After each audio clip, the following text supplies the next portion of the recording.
Oh non, mon enfant, on vous trompe. Son assurance réitérée ne me convainquait pas, ne pouvant concevoir que dans l'intervalle d'un jour entier, aussi tumultueux, aussi varié, si plein de circonstances singulières et frappantes, je ne me rappelasse aucune, pas même le visage, ni de celle qui m'avait servi, ni celui du prêtre qui m'avait prêché, ni de celui qui avait reçu mes vœux. Le changement d'habit religieux en habit du monde est la seule chose dont je me ressouvienne. Depuis cet instant, j'ai été ce qu'on appelle physiquement aliéné.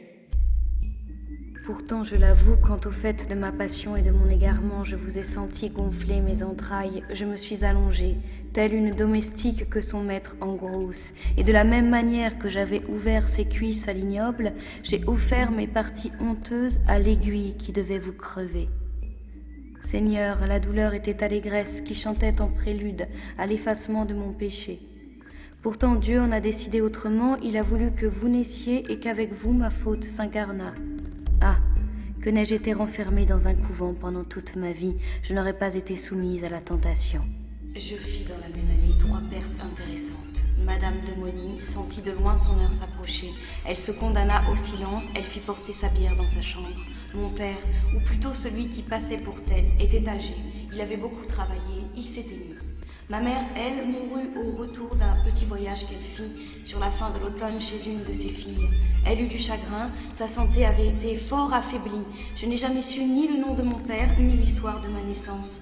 Celui qui avait été son directeur et le mien me remit de sa part un petit paquet. C'était 50 louis avec un billet enveloppé et cousu dans un morceau de linge. Il y avait dans ce billet « Mon enfant, c'est peu de choses ». Mais ma conscience ne me permet pas de disposer d'une plus grande somme. C'est le reste de ce que j'ai pu économiser sur les petits présents de M. Simonin. Vivez saintement, c'est le mieux, même pour votre bonheur en ce monde. Priez pour moi, votre naissance est la seule faute importante que j'ai commise. Aidez-moi à l'expier, et que Dieu me pardonne de vous avoir mis au monde, en considération des bonnes œuvres que vous ferez. Surtout ne troublez point la famille, et quoique le choix de l'état que vous avez embrassé n'ait pas été aussi volontaire que je l'aurais désiré, craignez d'en changer. Que n'ai-je été renfermée dans un couvent pendant toute ma vie? Je ne serais pas si troublée de la pensée qu'il faut, dans un moment, subir le redoutable jugement.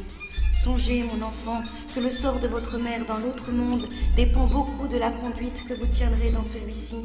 Dieu, qui voit tout, m'appliquera dans sa justice tout le bien et tout le mal que vous ferez.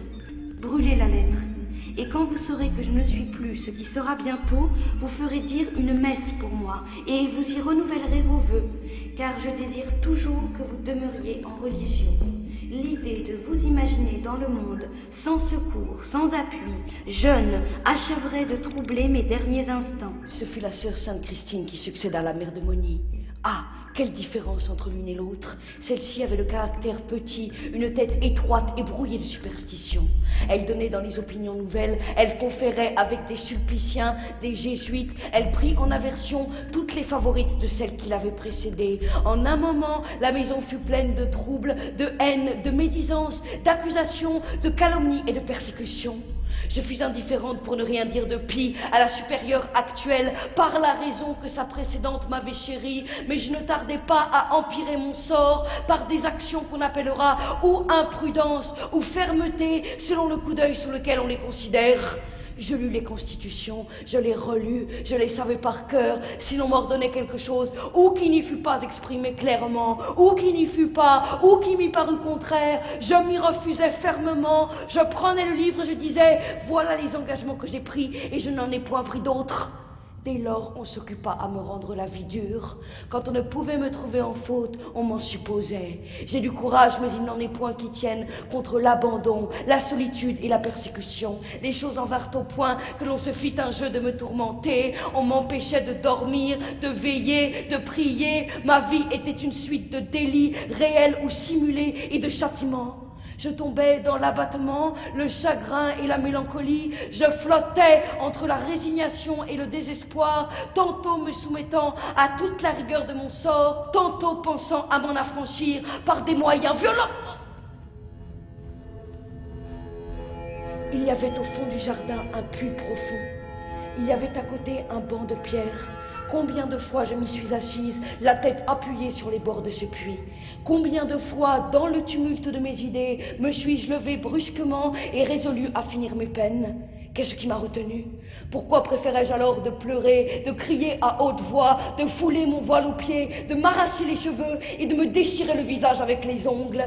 Si c'était Dieu qui m'empêchait de me perdre, pourquoi ne pas arrêter aussi tous ces autres mouvements? J'en étais là, lorsque revenant sur ma vie passée, je songeais à faire résilier mes vœux.